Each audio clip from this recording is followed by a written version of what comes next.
So let's talk about some other goals, Srikanth, that people have, and there are multiple goals. It could be child's education, it could be buying a house, it could be retirement, or it could be anything. I mean, travel,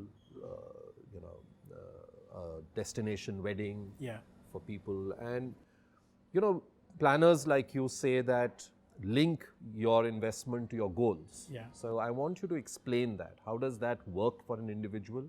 Does it mean that I create separate schemes for separate goals? How do I go about linking my investments and my goals? Can you explain that to us? The primary determinant here in linking would be how much time do you have? Short-term goals, medium-term goals, long-term goals. So the portfolio that you would build in a short-term goal would be very different from the long-term goal. So typically I am saying the short-term goal will either have zero or very less equity, and the long-term goal can have more equity depending on the risk appetite. So that's how you would create different goals. Now for example, retirement.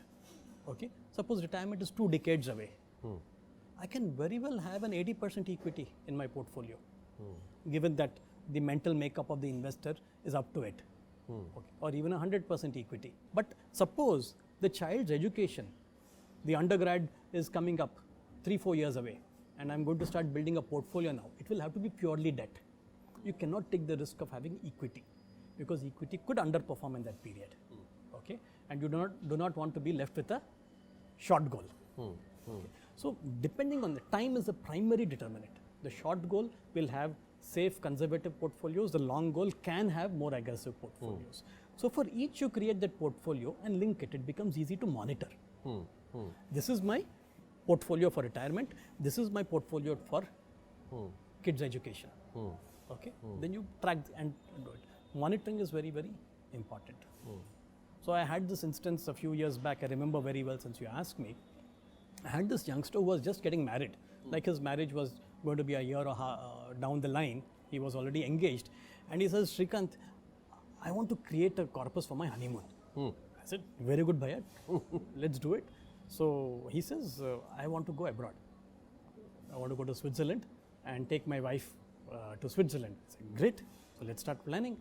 So I said 1 year down the line, I made a very conservative portfolio. I suggested a wholly bond because it was going to be SIP also. Okay. Then he says, no, what is the point? I will never reach my goal with 8%. I need 14-15% rate of return. Give me full equity portfolio.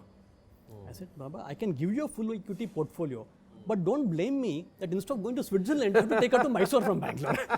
You may not have more money than that. That's very well said. I mean, that's the repercussions that can happen if your portfolio does not be well constructed. Correct.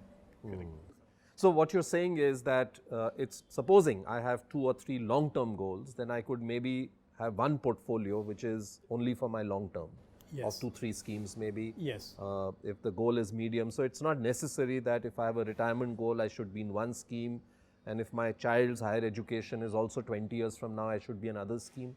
That's not important. No, it's more the time periods and put schemes according to them. That's the way you're saying. You could very well have a common scheme in all your portfolios. Sure. Okay. Which is fine. Okay. Because today you can have 3 different folios, so you can link it to 3 different portfolios. But just ensure that when you are doing that, you are not having a concentration risk. Generally, I advise not to have more than a 20 to 30% exposure to any one scheme, or a 30 to 35% or 40% exposure to one asset management company. These are methods of controlling risk. So 3, 4, 5 schemes is a good number. At least. Okay. So but it shouldn't be 10, 12, 15 that many people end up getting. 10, 12, 15 is not good. Okay. One can do with lesser.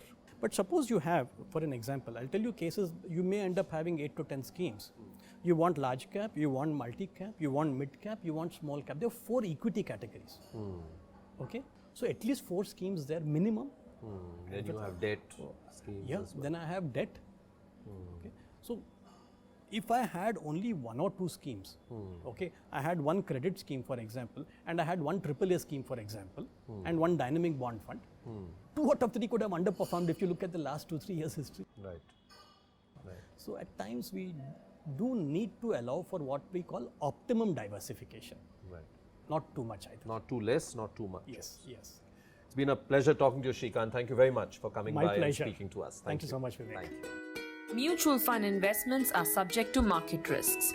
Read all scheme-related documents carefully.